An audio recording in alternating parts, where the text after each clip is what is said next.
Wrong Turn 3, Left for Dead, arrived in 2009, 2 years after the critical, albeit cult, success of Joe Lynch's Wrong Turn 2, Dead End. The third installment faced the immediate challenge of sustaining momentum while operating under tighter direct-to-video (DTV) budgetary constraints and a different creative team, led by director Declan O'Brien. This film fundamentally shifted the franchise's identity away from the self-aware splatter comedy of Dead End and back toward a darker, yet ultimately more generic, survival thriller formula. Loss of meta-commentary. The intellectual playfulness of WT2, which used the reality TV trope to satirize its own genre, is completely abandoned.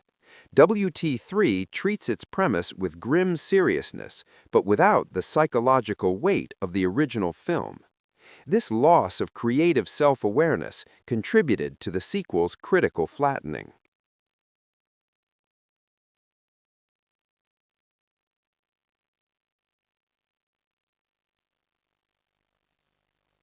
The introduction of the $2 million in gold bars found in the abandoned armored car near the beginning of the final act serves a clear narrative function to test the moral limits of the human characters and elevate the stakes beyond mere survival.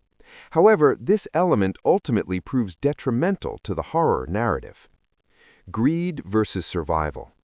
The gold acts as a potent MacGuffin that consumes the attention of the human villains, particularly Chavez.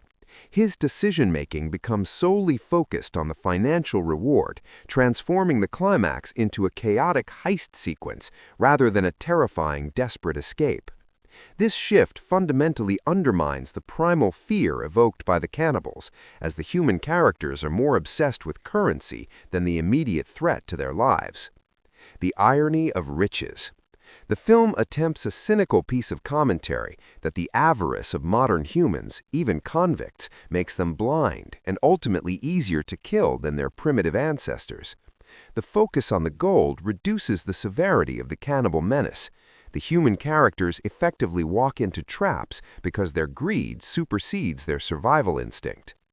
5.2. The ambush in the wreckage. The final confrontation is staged not in the unforgiving wilderness, but in an abandoned industrial junkyard. This location highlights the film's creative and financial limitations. Generic setting. The junkyard serves as a functional set, full of jagged metal, compressed cars, and tight corridors, but it lacks the specific terror of the dark Appalachian forest. The confrontation is reduced to a standard chase through an obstacle course, utilizing the junk as cover and as rudimentary traps. The failure of the dual climax. The film struggles to balance the two climaxes, the struggle between Nate and Chavez over the gold, and the parallel attacks by Three Finger. The sequence often cuts awkwardly between the two, diminishing the tension in both storylines. The human-on-human violence, knife fights, betrayals over the gold, is visually less compelling than the cannibal attacks, yet it dominates the final moments. The final justice. Nate, the moral hero, ultimately triumphs through a combination of wit, luck, and the necessary execution of the villains. He defeats the greed-driven Chavez and ensures that the civilian, Alex, survives. His victory is less spectacular than those in prior films and more focused on containment and cleanup, a pragmatic, less satisfying ending. 6.0. Critical flaws and technical missteps. 6.1. The disappointment of the visuals. The most immediate and damaging critical flaw of Wrong Turn 3 was its visual execution, particularly the effects. CGI gore's negative impact. The decision to heavily utilize low-budget CGI for blood, wounds, and decapitations was universally panned. In a genre where the tactile, practical reality of gore is paramount to visceral impact, the digital blood appeared wheatless and cartoonish. This visual failure actively undermined the seriousness of the film's tone, leading to unintended comedic moments that were not embraced by the audience, like the dark comedy of Wrong Turn 2. Costume and makeup. The makeup and costuming for Three Finger and the other minor cannibals also suffered from the reduced budget. They often looked less detailed and more like generic movie monsters, contrasting unfavorably with the high-quality prosthetic work of the earlier installments. 6.2. Narrative inconsistencies and character logic.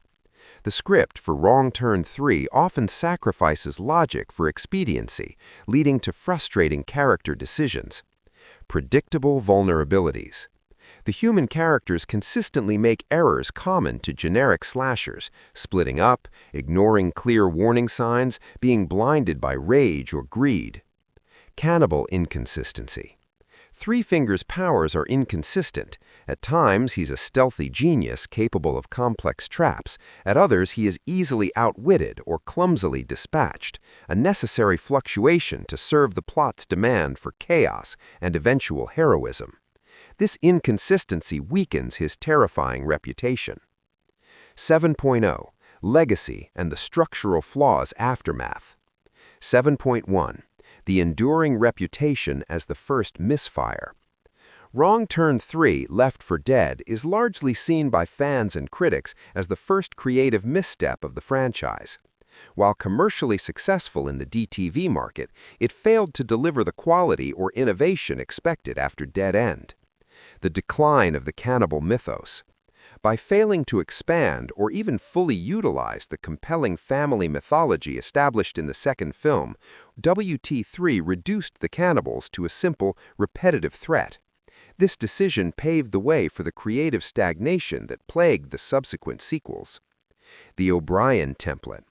The creative formula established by director Declan O'Brien in this installment, focusing on internal human conflict, high body count, generic locations, and budget-driven CGI gore, became the standard for Wrong Turn 4, 5, and 6. This template defined the era of the franchise that is generally considered the least respected. 7.2. The cynical ending. The film concludes with the hero, Nate, surviving, and the villain, Chavez, being dealt with. However, the true ending belongs to the cannibals. The resurrection trope. Three Finger is seemingly killed, but his body is quickly hauled away by a new massive, unseen cannibal, ensuring his return for the next film. This resurrection trope, though mandatory for slasher franchises, felt obligatory rather than terrifying in WT3. The inheritance of greed. The final shot involves one of supposedly dead convicts, still clinging to life, reaching for one of the gold bars. This final, cynical piece of commentary suggests that even in the face of death and cannibalism, human greed is the most persistent disease, a final, grim, and somewhat heavy-handed thematic note on the moral bankruptcy of the modern world. Wrong Turn 3, Left for Dead stands as a cautionary example of a sequel that prioritized short-term commercial returns over creative integrity, sacrificing the unique identity of its predecessor for a predictable, technically flawed, and narratively diluted final product.